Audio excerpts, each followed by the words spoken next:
Tout faire pour contenir la crise de l'énergie. Les 27 ont conclu un accord à minima à l'approche du week-end pour favoriser des achats groupés de gaz à l'échelle de l'Union européenne. Votre invité Alexandre représente l'un des acteurs, des grands acteurs du gaz en France. Erwan Chauvel est directeur de la stratégie de Primagaz France. Bonjour Erwan Chauvel. Bonjour Alexandre Lemaire. On rappelle d'abord les usages de Primagaz. Vous distribuez du gaz liquide aux particuliers comme aux professionnels d'ailleurs. Exactement, Primagaz est présent sur ce qu'on appelle les territoires, c'est le gaz des villages. Nous, on vient alimenter les 27 000 communes de France. Ce qui n'est pas rien. Exactement, qui ne sont pas raccordées au gaz naturel.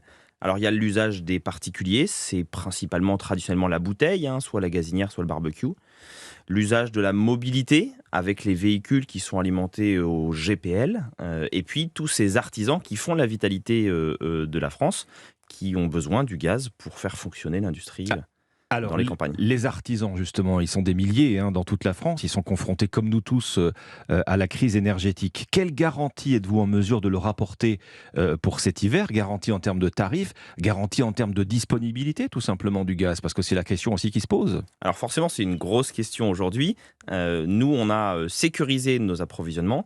On a acheté notre gaz il y a plus d'1 an maintenant. Donc on peut aujourd'hui garantir à l'intégralité de nos clients la disponibilité du produit pour passer l'hiver. Que ce soit en termes d'approvisionnement physique, on a les garanties d'approvisionnement de ce qui est produit en France. 50% de notre énergie est produite sur le territoire national et le reste importé, mais on a déjà les contrats d'approvisionnement. Mais on a aussi la possibilité de garantir la tarification, qui est un vrai sujet avec cette entrée dans l'hiver, puisque nous, on achète à terme, entre 1 an et 2 ans à l'avance notre gaz, ce qui nous permet, par rapport aux autres énergies, d'augmenter beaucoup moins. Primagaz, c'est que 7%, quand le bois, c'est 84%, et le fioul, c'est 45%. Donc une garantie de stabilité des prix, malgré la crise qui est ouverte et qu'on connaît. Exactement. Primagaz garantit son tarif et son approvisionnement. On reste une énergie accessible et souveraine pour nos clients. Vous ne dépendez pas, ou plus, ou moins, du gaz russe, Erwan Chauvel? Alors, on ne dépend pas du tout du gaz russe. Donc non, nous, on est produit 50% en France, 50% est importé à l'étranger, c'est la Finlande et l'Algérie principalement. Vous tenez, Erwan Chauvel, à la part du gaz dans le mix énergétique, parce que c'est votre métier, bien sûr. Votre ambition, c'est de sortir du gaz fossile, beaucoup plus polluant et qui est disponible par définition, bien sûr, en quantité finie. Sortir du gaz fossile pour aller vers le gaz renouvelable. Expliquez-nous. Alors, Primagaz, en 2018, il y a 4 ans, s'est lancé dans cette trajectoire à long terme. 2040, c'est dans 20 ans, mais ça vient assez vite, donc ça se prépare. On a commencé la commercialisation de biogaz ou gaz vert avec le biopropane, le biobutane. Donc, on est un distributeur historiquement. On met à disposition des gaz d'origine renouvelable, qui sont en l'occurrence produits en France, mais on considère que ce n'est pas suffisant en termes de développement stratégique et on va remonter dans la chaîne de valeur. Aujourd'hui, on recherche une localisation pour implanter une usine de production de biogaz issu de déchets ménagers.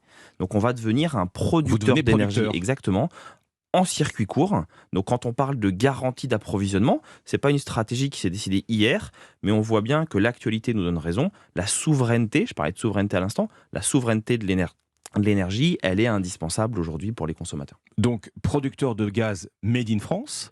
Comment on fabrique le biogaz, très concrètement? Alors, il y a différents gaz verts, c'est pour ça qu'on parle de gaz vert ou de biogaz. Le biopropane et le biobutane, c'est des sous-produits de raffinerie pour les biodiesels.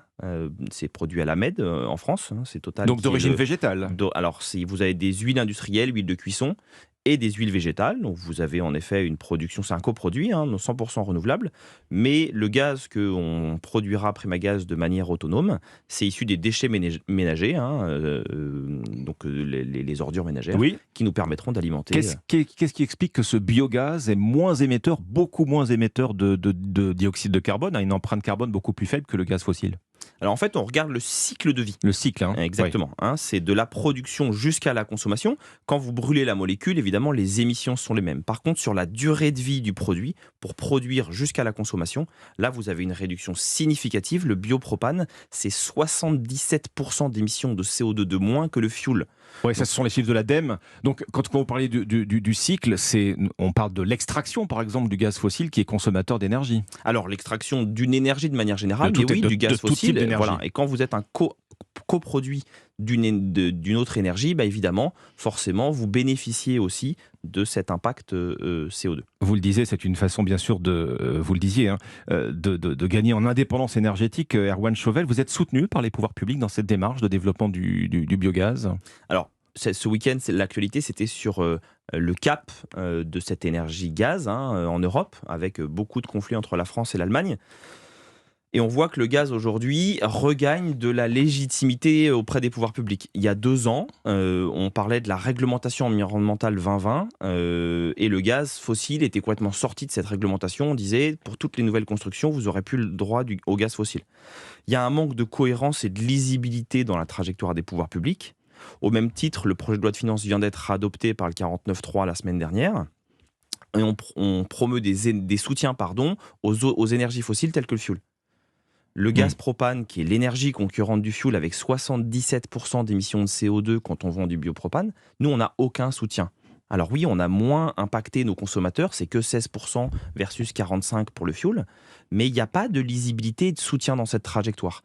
Il est important qu'en termes de filière, il y ait une cohérence et une lisibilité. 2040, ça va demander des investissements. Nous, on remonte sur la chaîne de valeur, ce que je disais tout à l'heure, mais on a besoin de lisibilité sur la réglementation et sur les soutiens publics. Pas assez de soutien donc. Merci Erwan Chauvel, directeur de la stratégie de Primagaz France. Pas assez de soutien de la part du gouvernement sur le développement du biogaz, vous l'avez dit. Merci à vous. Merci à vous.